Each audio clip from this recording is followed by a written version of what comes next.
Sige na, pagbigyan mo na ako. Ana-ana na tayo. Pwede ba kainin ang tahong na may pante? Sira. Siguro dahil kay Jesus. Mahal. O bakit? Sige na, pagbigyan mo na ako. Ana-ana na tayo. 2 taon na tayong magsyuta, magjowa. Pero hanggang ngayon, di mo pa rin ako pinagbibigyan. Ay, naku, ayaw ka na naman sa hirit mo ngayon eh. Kung gusto mo, magpaalam ba kay daddy andun sa kwarto, tingnan natin kung papayag siya. Sige, magpapaalam ako ha. Ito, Sino yan? Bakit? papaalam sana ako, hingi sana akong mangga.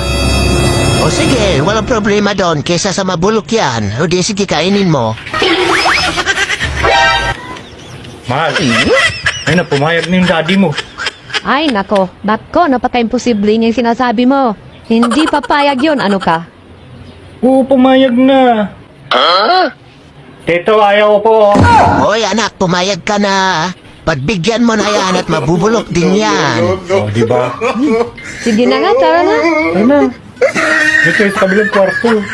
Ali. Huli ka na, tara na.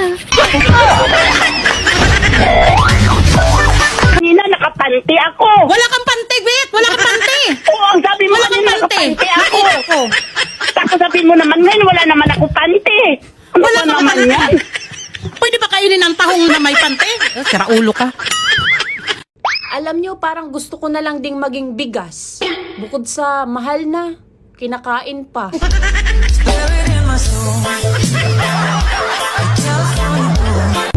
Alam nyo ba kung bakit mas malakas ang otot ng lalaki kaysa babae? Kasi doon sa baba, meron silang isang microphone, may 2 speaker pa. Alam nyo rin ba kung mas mabaho ang utot ng mga babae kaysa ating mga lalaki? Dadaan pa kasi sa kabilang butas bago tuluyang lumabas. Kung buntis po kayo, ibig sabihin, nakakaisa pa yan si Lolo? Wow naman! Anong palagay mo naman sa akin, mahina?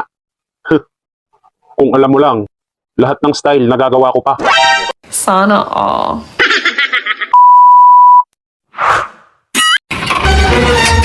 Papa, Bakit anak?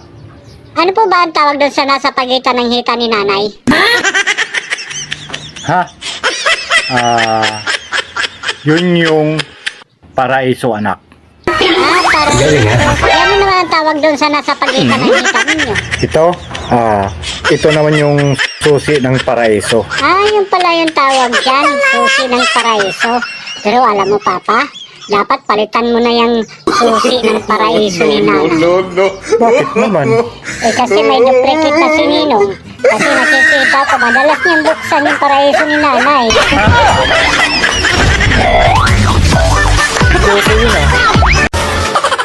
Anong ginagawa mo? Bibigti ako. Nagbibigti ka tapos sa paa mo tinatali yung lubid. Trinay ko na kanina to sa liig. Kaya kumakay na eh.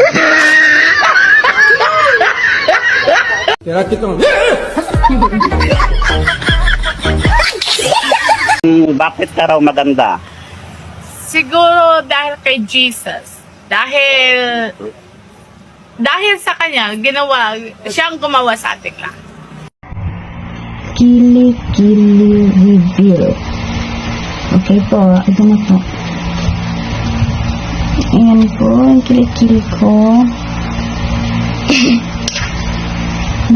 Walang filter. Okay po, walang filter. Sige po, alisin ko po ha. Sandali, alisin ko po ang filter. Okay. Sandali lang po, tawag po ako ni Mama. Saan ka pupunta? May tatabunan ako. Anong tatabunan mo? Yung nararamdaman ko sa'yo. Lumalalim na. Ang magmahal ng taong hindi ka mahal ay parang tunog ng kampana. Tangalang, tangalang, tangalang.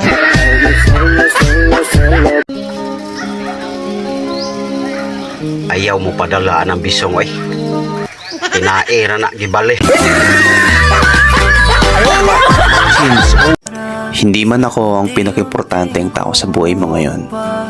Pero sana pag narinig mo yung pangalan ko, ngingiti ka na lang at sasabihin mo, na-miss ko yung tao na to. Masisisi mo